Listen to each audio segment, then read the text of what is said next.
Is it?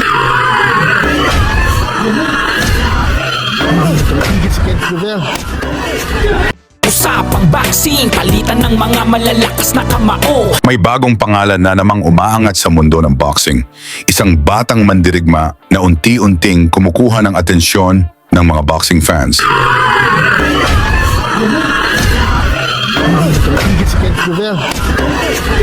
And para sa ilan, maaari siyang maging isa sa pinakamalaking pag-asa ng Philippine boxing. Marami na ang tinawag na susunod kay Manny Pacquiao. Marami ang nagningning, pero marami rin ang hindi nakayanan ang bigat ng inaasahan.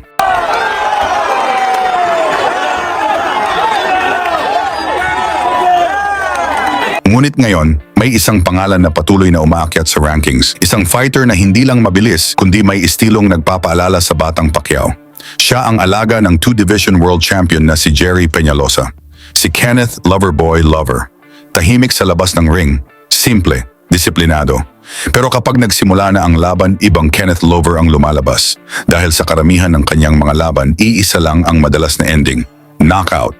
23 taong gulang, walang talo, 17 panalo, 12 knockout, WBA Asia Champion, OPBF Bantamweight Champion, IBF No. 3 contender. At kabilang na ngayon sa mga nangungunang pangalan sa Bantamweight Division. Kaya hindi nakapagtataka kung bakit marami ang naniniwalang malayo ang mararating niya. Mas lalo pa siyang umunlad matapos magsanay sa ilalim ni Alex Ariza, ang kilalang conditioning coach na tumulong din sa ilang elite fighters sa mundo ng boxing. At hindi lang sa Pilipinas niya ipinakita ang kanyang galing. 3 beses na siyang lumaban sa Japan at 3 beses din siyang umuwi na panalo. Pero ngayon, pinakamalaking hamon ng kanyang karera ang naghihintay.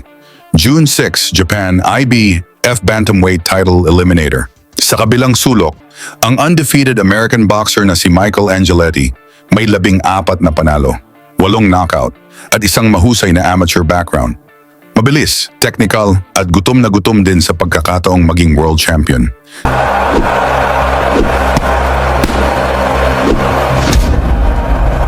Napakalaki ng nakataya sa laban na ito. Dahil ang mananalo, isang hakbang na lamang ang layo sa world title shot. At para maintindihan natin kung bakit itinuturing na banta si Kenneth Lover sa Bantamweight Division, balikan natin ang isa sa kanyang pinakamapanganib na performance sa Japan. Nang harapin niya ang Japanese champion na si Keita Kurihara. Sa papel pa lang, malaking dehado na ang Pinoy, home crowd, pambato ng Japan, at sariling balwarte ni Kurihara.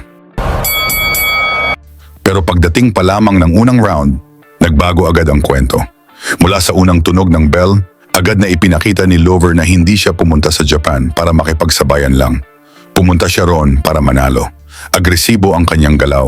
Dire-diretso ang pressure. At walang takot na sumasabay sa bawat palitan. Last fight niya sa Japan din, so he's really out to impress. Headbutt. Sa ilong pa ata. Again, southpaw against an orthodox. Yeah, it can happen.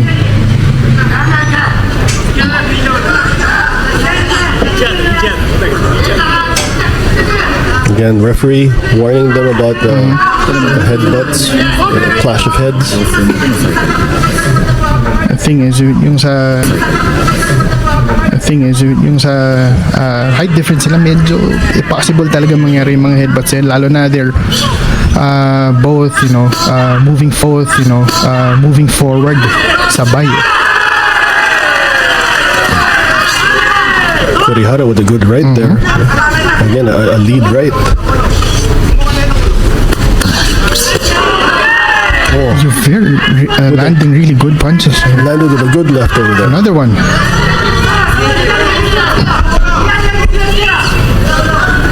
Very careful siyang bumato eh.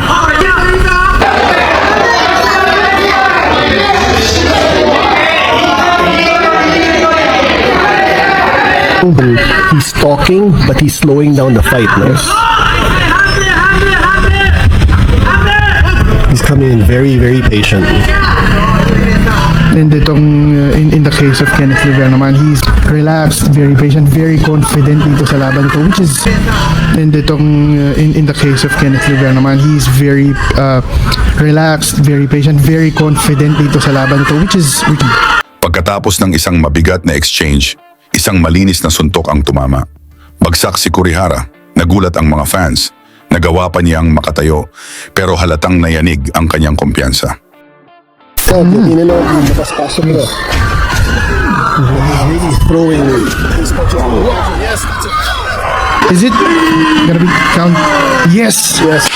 First knockdown of the fight. Good things to come for Kenneth Luver. Naamoy ni Lover na may pagkakataon na siyang tapusin ang laban. Kaya muli siyang sumugod. Muli siyang bumitaw. At isa na namang matinding suntok ang tumama ng malinis. Bagsak na naman ang Japanese champion. That was a clean left. Very clean. Medyo Clean left. Maraming mga taong oh, 30 seconds. That's it. Wow! That's it. Yes! Another KO for TKO victory. Very beautiful win for Kenneth Luver. Mula roon, wala nang tigil ang Pinoy. Sunod-sunod na kombinasyon, walang pahinga, walang atrasan, hanggang sa mapilitan na ang referee na itigil ang laban. Tahimik ang arena at sa loob lamang ng unang round, tinapos ni Kenneth Lover ang Japanese champion via technical knockout. Isang panalong nagpakilala sa kanya bilang isa sa mga pinakamapanganib na bantamweight contender ng kasalukuyang henerasyon. At ngayon mga idol, sa tingin ninyo may kakayahan ba si Kenneth Lover na maging susunod na world champion ng Pilipinas? Ikomento na lang ang inyong sagot at isama ang inyong lugar para malaman natin saan umabot ang suporta ng mga Pinoy kay Lover sa laban niya kontra Angeletti sa Japan.